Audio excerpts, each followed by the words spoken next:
Season 6, Episode 7, we revisit the right to disconnect. Trajce provokes conversation on the Fair Work Amendment Right to Disconnect Bill 2023 among the team again. And if you missed that, go back to Season 5 where we kick off with a discussion on the right to disconnect. Sara asks, why did we throw legislation at this? Alan concurs, marvelling on some of the limitations of the legislation. Alan explains the origins of these laws, protective of school teachers and principals. The team revisit the concepts on the right to disconnect in this provocative episode. Listen in, write to us and let us know about your experiences, because clearly the team have been triggered by this debate. Enjoy. Welcome to the system.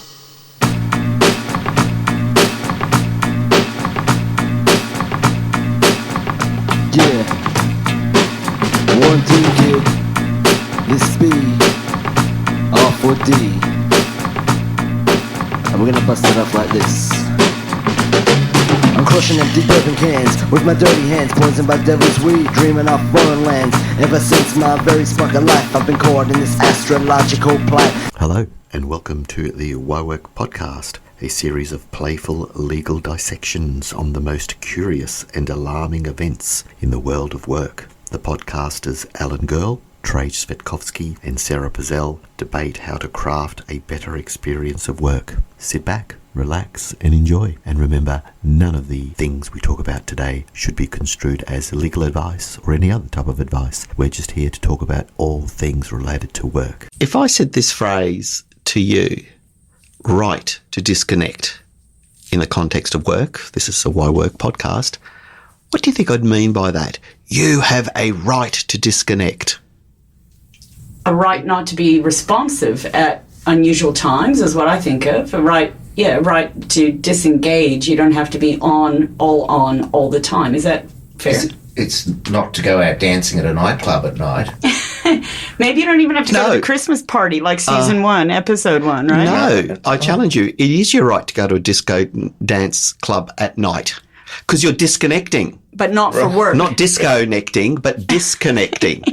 That's right. In fact, I would encourage someone to, rather than check their emails at 10 p.m, to go out to a nightclub and have a bit of a tanz, as the Germans might say. But it doesn't have to be a work-related event like a Christmas party. You have the right to disconnect, right? And this is the thing. The problem is we've all got these smartphones now that prompt us and alert us and encourage us to read our mail.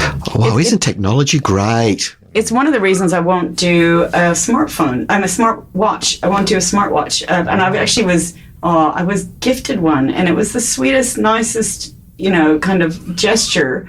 But I don't want a buzz on my wrist. Looking at time all the time. Anyway, I haven't worn a watch since I was in my 20s. And how do you tell the time? Well, I can check my smartphone. Okay. That's enough. I don't want it constantly as a reminder that agitates me or distracts me from being present. And I also don't want text messages popping up on my wrist or emails popping up on my wrist all the time. So it's when I choose to engage. And my phone is on silent most of the time. But you see, you're not that teacher. Alan, you're not that police officer. You're not that teacher, Sara, who gets a snippy call from an irate parent or an over-entitled parent demanding you respond to their email at 7:34 p.m. on a Sunday. You're not that police officer. Why do you need a right? Why do you need... Like legislated right. Why do you... Yeah. Hang on, is that an existential question? That is the thing. I'm curious because I'm going to read something out that popped up. I'd known about this for a while, but OHS Alert, wonderful researchers picked up on this one, and I'll read the title. Right to disconnect laws recommended to improve WHS. Okay. Australia has moved a step closer to harmonising the right to disconnect from work. The Federal State Education and Employment Legislation Committee made 10 recommendations into amending the Fair Work legislation to include a law which allows for a right to disconnect pursuant to the Fair Work Act. So why have we reached a point in this advanced, enlightened state that we need the legislature to remind employers that employees have a right to disconnect? It's bizarre. It is strange. Now, I can understand that there'll always be a tension between employers and employees, in that employers are reaching out to their employees outside normal business hours, but in that sort of dynamic, the employee doesn't need to respond outside the hours that they're employed for. So if they're employed 9 to 5, then they don't need to answer those text messages on the weekend. They just need to exercise some discipline. Now, if you introduce a legislative right to disconnect, will that change anything? Will that make a difference? Well, here's the thing. What you've said is correct in every respect, but the trigger for this debate, simply because, I use the word simply, which is so complicated, simply because of this trigger, intensification of workloads. So, Alan, if you're told to do your job Monday to Friday, 9 a.m. to 5 p.m, but, and I emphasise but, if your workload has been intensified and you cannot complete it, how do you disconnect? And that's why they've decided to have a debate about this. That workload intensification, it's a bit like jamming, 100 tomatoes in a jar for 50. Your pomodores are going to get pretty squished and ooze out of the jar. And that's how I see workloads at the moment. They are intensifying. And people are getting stressed. I have to interject here because, in our consultancy with Viva, we're studying issues on workload management, and too often I see that definition interpreted in a really flat manner, as though it's just the volume of things you do or an industrial consideration of the shift work of when you attend to things. And there is so much. I'm so glad you pointed out that simplicity is not that simple. In fact, there's a lot of complexity. Workload management is not looking only at volume of work. It's not the weekend times of work. Workload management can involve perceptions about my workload versus somebody else's workload, and that sense of organizational justice. It can be worsened by people who are aspiring, and they might take on a lot of duties, and it's more than the hours of time at work. It can be related to the volume of tasks that require rapid cognitive shifts. So if you have same hours, but just different tasks that have cognitive shifts per full stop, and then the nature of each task within that, something that's enjoyable versus something that's not as pleasurable, that can affect your perception of workload. Equally, there's so much, I can go on and on, but there's aspects of whether you feel protected and belong at work, right? These real basic neurological drivers, which final note to self, finger in the air flag, I want to talk about today, right? So neurological behavioral drivers, if you feel well protected and that you belong and a strong sense of culture and there's a good, I call it good operating rhythm and tribal culture at work, you might love what you're doing and your concerns about workload management may diminish. It doesn't mean that it's completely resolved when you have a lot of work. You still need to do this and continually evaluate this in an agile manner. But sometimes other issues are impacting on this perception of workload. And so I get really cautious if a proper, cogent design strategy has not been undertaken to define the problem that needs to be solved. And throwing legislation like this means, hang on, I really want to see, how did they identify this problem? What were their methods? Because that's usually lacking as organizations or countries or communities don't define the problems well and they throw solutions at it. Welcome to the system. So this workload and, the metrics is just one aspect. The other trigger for this inquiry also stemmed from two specific professions, teachers and police officers, and one of the qualitative aspects, so not so much time, that is one thing, having to prepare for all your classes, but one of the biggest reasons for the push for legislative change for this right to disconnect is because and I'll quote, the unnecessary stress, for example, a parent being able to tell that a teacher has looked at a message and then expressing frustration because the teacher didn't respond quickly or adequately or something like that. So it's not just the workload per se, but also the attitudes and beliefs and expectations of the customer. Who is the customer? The fee-paying parent, or just simply the entitled parent who demands, I emphasise demands, an instant, the instant gratification. I texted you on Friday, why haven't you responded? because it's Friday. So what you're raising is a legitimate concern, but I'm not persuaded that introducing a legislative right is going to fix that particular problem. I think the parent is still going to be outraged and still going to express their concern. Being the difference between saying we'll respond to your messages during the working week or responding saying I've got a legislative right to disconnect, I don't know that makes things better. Bingo. And when you said the word customer, Trajce, I started thinking, well, I'm often asking companies to think about all of their customers, what we call system actors and human factors. So sure, the parents are a customer, the students are a customer, but the teachers and the people that maintain the school system and the facilities, we're all customers, right? So because you need to attract and retain quality teachers, and so you do the corollary, you start to look at, hang on, side by side, I do these shadow personas, is what we've been talking about in journey maps. And if this is the parent's experience, what is the teacher's experience? And for teachers who need that mentoring, then it's incumbent upon some really good situational leadership skills about how to set those boundaries. But before that, for enduring impact of design, the school system has to support teachers with some automatic shields. Maybe it's like, hey, thank you for your email. Anything that comes in from Friday to so-and-so, we respect that we request 72 hours starting from the next Monday or whatever. There's some sort of bounce back message. Exactly that. If you email the courts, you'll get a message back like that. Yeah. Exactly that. And a filter. And so no matter how I rate the teacher is, and then... No, the parent. How I rate the parent is, thank you for that correction, that there is now at least a method to manage expectations that supports the teachers. And here's the other thing. Imagine AI that starts to pick up keywords in some of these emails and alerts a person who is more of a mentor, someone with better decision-making authority in the business, someone who is prepared and knows that this is their role, that they get that copy of an email the minute there's something like this, and that they can immediately go in and help protect and support that teacher and intervene. So imagine there's that, and the teacher's already told, this has been alerted, we're here to help you, contact so-and-so, I'm getting involved, right? So there's so many things we should look at the positive ways that we can leverage technology. Yeah, and again, it's a bit of a chicken and egg scenario. I'm going to flip this. Isn't it the case, isn't it the reason why we have come to, again, the door of the law?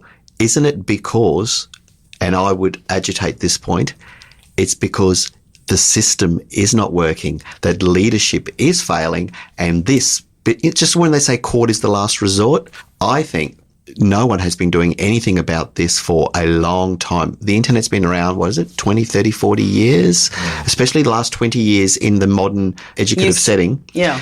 I reckon this is not a new or novel problem. This is a response because unions are fed up, because I think they have tried these sensible measures. So I'm astounded that we have to use the law for this. How they really tried these sensible measures cross-industry and cross-nation, right? So this is a really good opportunity where school systems, let's just use Australia as an example, both private and public sectors could collaborate and articulate the problems in far more nuanced ways and develop design strategies, facilitated by someone who's like a work design strategist on the side here, also involving the workplace lawyers who understand those aspects of risk and compliance and safety professionals. Get a team of people and health and well-being specialists and, go through the list, industrial relations, people and culture, and start to tackle this problem, but have some collaboration where you break down silos and you wash away the walls of any competitiveness when there's an issue that is shared problem solving, and you start to look beyond Australia and go global and say this is something industry-wide for the strength of the nation and strength of all children globally that we really need to approach. And when it's something that big, if it's retention and skills shortages, staffing shortages, and protecting one another through psychosocial measures. Is this a problem we are prepared to grapple with? Will we come together Will we break down those barriers and let's start to solve it? Because I agree, a law, I don't believe will solve this. Well, it's getting tension. yeah. It's obviously pushing boundaries. Well, no, because it is a law now. My view is they might just pay attention. It's human nature. It's a bit like until the psychosocial regulation, we always knew psychosocial harm existed in the legislation, but suddenly you needed this prompt. My feeling is because it's now in tablet form, Moses-like, there may be perhaps impetus to do it in a more collaborative way. Like, for example, we don't choose to drive on the left-hand side of the road. We're ordered to. We're mandated. It's sensible to drive on the left-hand side of the road. I guarantee you, if there was no law that said you must drive on the left-hand side of the road, people just would drive wherever. Again, I think, and it's unfortunate, don't get me wrong, it's almost a shame that we've had to get to this level, but I believe this might facilitate what you're saying, Sarah. So you think this will prepare, when things are tested to this boundary, then it propels some of the change here and after? What do you reckon, Alan? I think just as in only 10 of the commandments were kept and the others were thrown away, this could be one of the ones that gets thrown away. Well, it was technically 20, but we only talk about the 10. Yes, I know. I know what you're saying. So it does raise another issue, though, that's interesting, and it's the underlying cause for this discussion, which is when workers are expected to work outside their work hours, work on their weekends, take after-hours calls, it's often not captured in their position description, and very rarely are they remunerated for that time, or is it recognised? And it's not just the time on the phone, because you can't go out drinking if you've got to be available on the phone. So it consumes a bigger part of your life than just the time on the phone. So that's a bigger topic, and I can see that there'll be discussion about that in the future. Consumes. And unspoken expectations that you're talking about. It's consumes. That's what it is. If work can be quite pervasive, it can creep in. It can be insidious, dare I say, if you've got these workload demands or deadlines. Okay, from time to time, there's a spike. Something's got to be in. We're working on these papers, Sarah. It's got to be done. But imagine if this cumulative and conjunctive effect was day in, day out. You punch in. You're supposed to be punching in 8 o'clock to 4, but you're not. You're punching in 8 to 4, but the punch is not working. But you're available afterwards. But you're available afterwards, and technology has enabled that. Well, there's so much to unpack here, right? So several things are buzzing around in my head right now. One of them is almost the cultural acceptance of the way we work and what we appreciate, what we value. And the other one is some of that discussion that I've talked to you about, doing things that you love that sometimes take precedent of traditional aspects of wellness. There's a lot of assumptions about what wellness and well-being should be in a very Western culture view. So when I travel through Asia, go back to the cultural stuff, when I travel through Asia, some of the staff might work 7 days a week, or at least, 6 days and 7 and 6 and 7 and have few breaks. And I've always been curious about this because particularly like in Thailand and Laos, the happiness that seems to still exist in some hard work and some simple days, and what happens in that philosophy about how we're evaluating what's good or bad, because you're implying there's a judgment, there's an evaluation of what's good and bad and everything you're saying, Trajce, and with this law coming out. And so when you get to a point of acceptance and seeing that you can have a little play in your day as much as work, and that it's just part of this medley of life. Welcome to the system.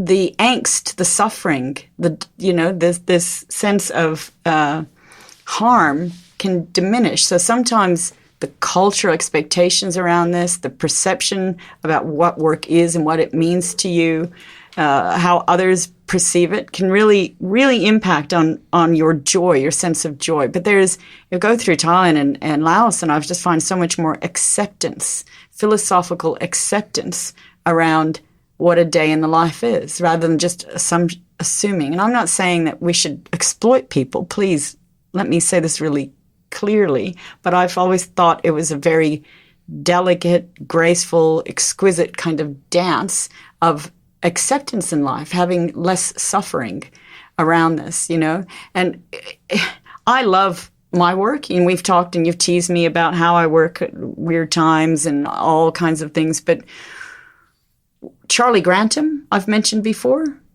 Charlie Grantham talks about how you measure health and well-being, right? And when you're just talking about your wellness, your well-being, and your wholeness, and those three levels. And I'll repeat it very briefly here.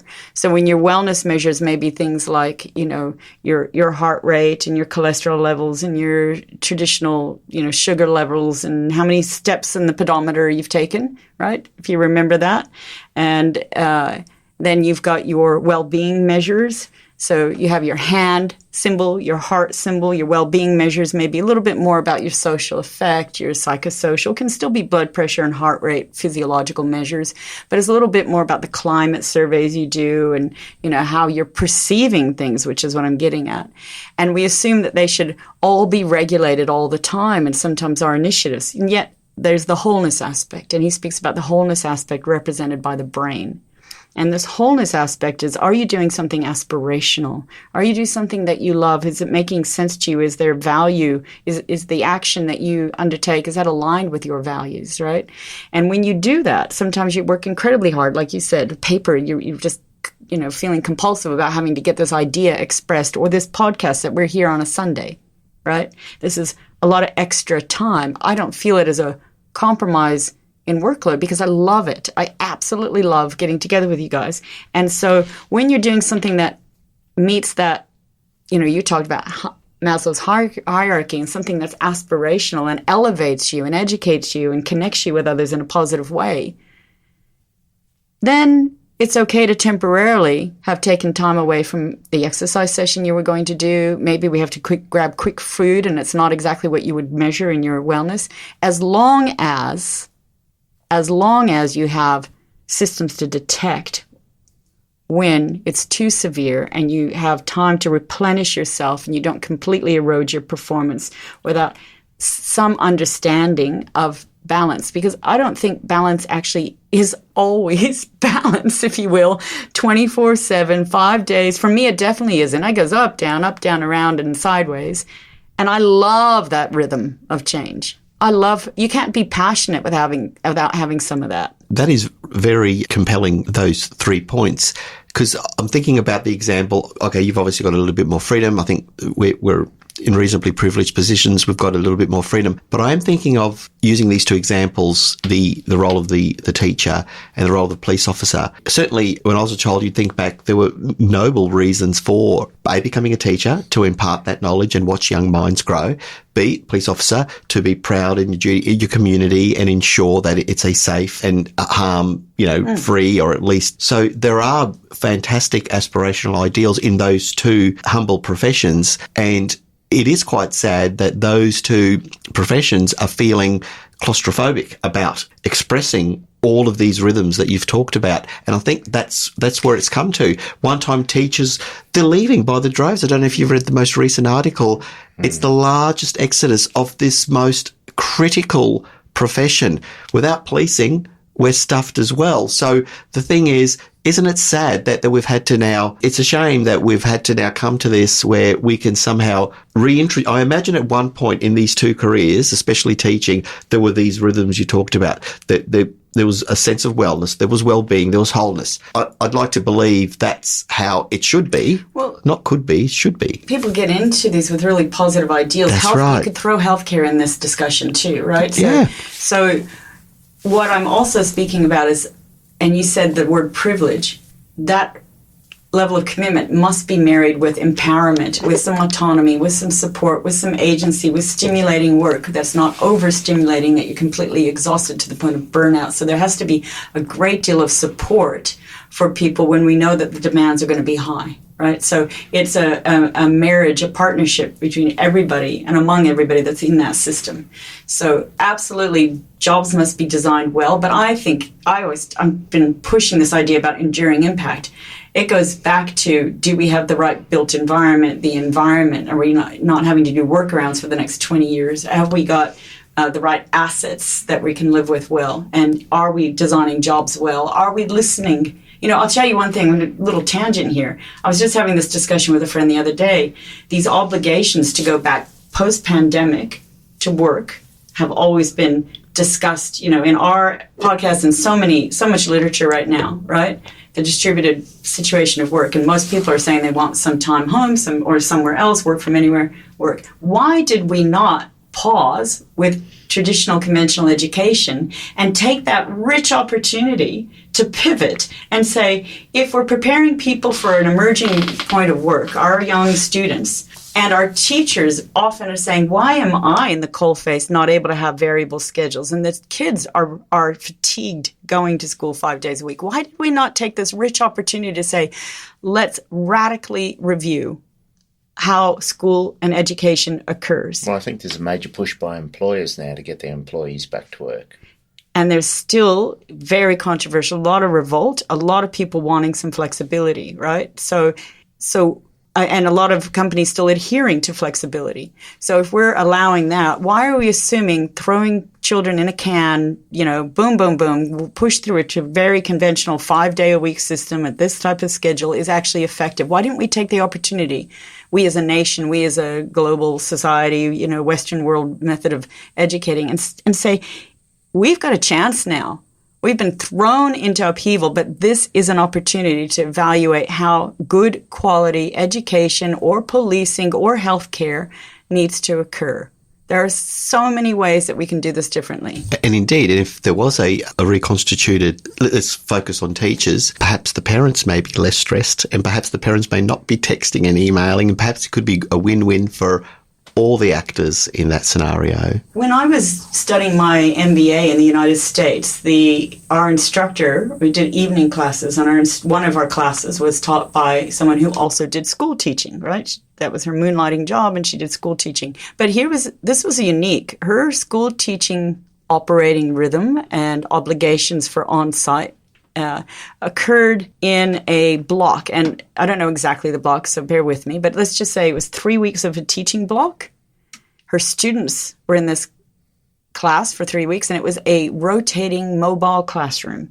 So then she packed up her whiteboard, and they'd have a week off. Students could recharge, and then she'd move to wherever the next location was in a week. And so they didn't have a very long summer break, because you didn't want any of the skills and the neurological firing to diminish. But there were enough rest and restoration kind of periods that people could recharge and then come back to good, strong, intensive learning. And they did a lot of scheduling innovations where the students, if they had brother and sister siblings, could align their class schedule so it suited the family. The family could take holidays when not the whole of the universe was on a holiday, right? And not have to pay exorbitant fees if they're going to Disneyland, let's just say, because this was in the United States, this was in California.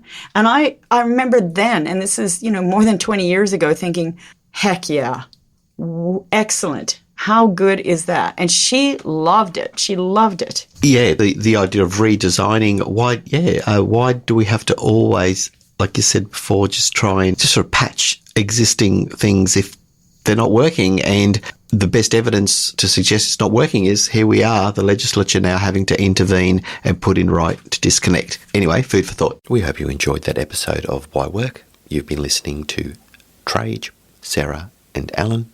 And if you'd like to know more about some of the things we've talked about today, please subscribe, and we'd be more than happy to provide you with information, names of cases, and other things that may interest you.